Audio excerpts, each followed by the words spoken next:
Hello, everybody, and welcome to Real Estate Daily with the House Heroes. My name is Troy, and every day we go over the biggest news in the real estate, mortgage, and lending arenas, or industries, I should say. And as you've probably already heard, all the big news yesterday about the Fed, and the inflation numbers coming in bad. Now we're seeing the aftermath of that. Now, it was a very rocky day yesterday. We saw interest rates jump, but today they jumped higher again. And the Fed announced that they have to have now an emergency meeting that they're going to put together now on, and I'll go to that actually first, on Monday at 10:30, 11:30 a.m. Eastern Standard Time. And they're going to meet all the Fed managers across all from different cities.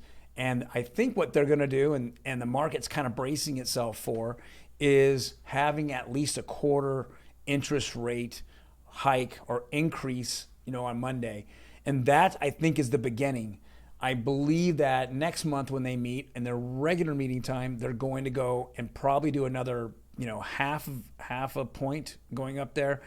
Now, speculation is that they'll also announce that instead of doing 5 interest rates hikes this year, they're probably going to do 6 or 7, and they want to keep inflation under control. Now, in a lot of, in the public's best interest, but a lot of people are very scared about this because when you raise rates like this, it affects the automobile industry, or at least the financing in the automobile industry.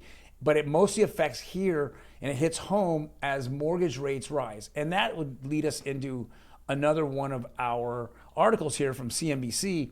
They said, mortgage applications for refinances have just plummeted, and they're plummeting hard.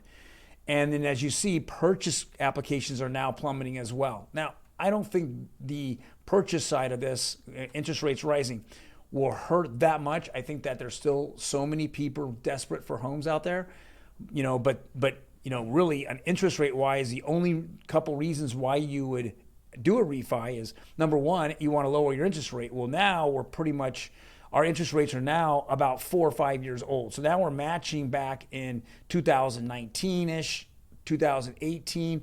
We're matching those rates, as well as, you do cash out refis. Well, a lot of Americans have a lot of equity. We talked about that already. Now, pulling equity out of the house and then raising your interest rate, so owing more money on your house and raising your interest rate, does not make sense. I definitely caution everyone out there that's doing cash out refis, unless you're increasing your home value or you're in a complete emergency situation, this is not a good thing to do. Now, I know that some mortgage lenders are out there saying, well, why don't you do, if you already have a 2.5 or a 2.75 interest rate, why don't you do a HELOC? Well, I can imagine those HELOCs now are having a lot different guidelines than they did even a week ago. I heard that just today they went from 85 to 80% loan to value, so they've lowered it. And I'm looking at I'm hearing that interest rates for those HELOCs are skyrocketing. Now, in the mortgage crisis of 2009, 2010, there was a point where simply a lot of these mortgage companies simply just stopped doing HELOCs at all, completely across the board. It doesn't make sense to have that much exposure, to the market when people are pulling money out of their homes. The banks, if they have to ever foreclose, they'll never see that money again. It's just people do what they want to do with the money. So I caution a lot of people, on cash out refis.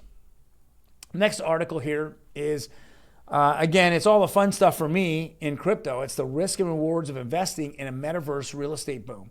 And it really is a real estate boom in the metaverse.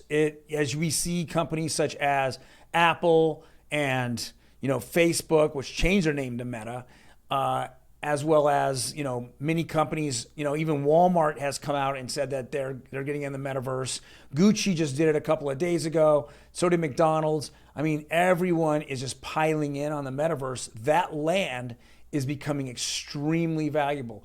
I know that the Sandbox is extremely popular. Decentraland is popular. Several other places that I've been purchasing land at is NFT Worlds, which is just crazy how much that's gone up, as well as, we've seen it in World Wide Web where people, have a piece of land in which they build upon, and then people can walk through it, or they can make it a store, or in certain situations, you could make it a amusement park or a bar. I know that I just saw the other day that Miller Beer has now a bar in Sandbox, and that people go into the bar, and it's becoming a destination. Now, we're all not there. AR and VR the technology's not there to actually live in the metaverse at this point. And it's still being developed. But in the future, this is where people are going to be. And it's almost like, I always tell people, it's like the moon. Right now, none of us have real estate on the moon. But if we were all able to get to the moon in the next 10 years, and then we divided the moon out, people would be buying land on the moon today. If they knew they can land on the moon simply by, whatever ship that's possible from the Earth to the moon, people would be purchasing land. And as that land becomes more popular, more and more people jump in it, the value is there. So the risk here is, that it just doesn't work, it doesn't go off. But at this point, the adoption is so big and so large by almost all companies. Morgan Stanley, they came out and they've said it, that, the metaverse is going to be the biggest play in crypto, even bigger than DeFi. We'll see. What can you do in the metaverse? People ask me all the time. Well, number one, you can do it's social events like going to a bar, meeting your relatives there, right? And seeing their avatars. It's social, it's gaming, it's going to work there. We haven't even broached I have a business in the metaverse in which people come to, and I give there's just so much going on there. So this is what the future is. I definitely tell people you need to look at the metaverse, get it while it's cheap, because it's going to be as valuable as the land that we live on today.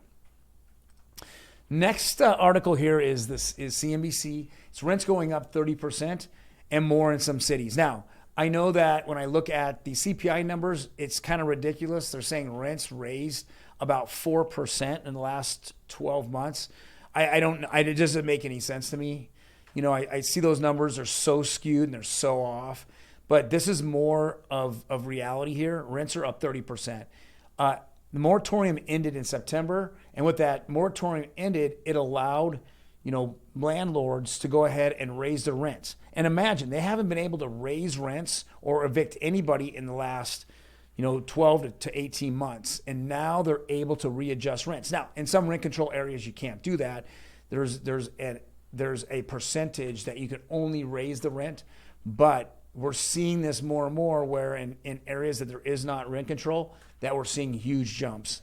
The demand is there, and it is there, and it's very strong to get into property and rent property. So I always say, if you're going to rent, you need to have an exit plan, an exit strategy to get into a mortgage where it will stay the same on a 30-year fix every single month versus relying on a landlord who's going to look at his bottom line, who wants to see him make more and more money and work less and less, and he's going to do it at your expense as a renter's expense.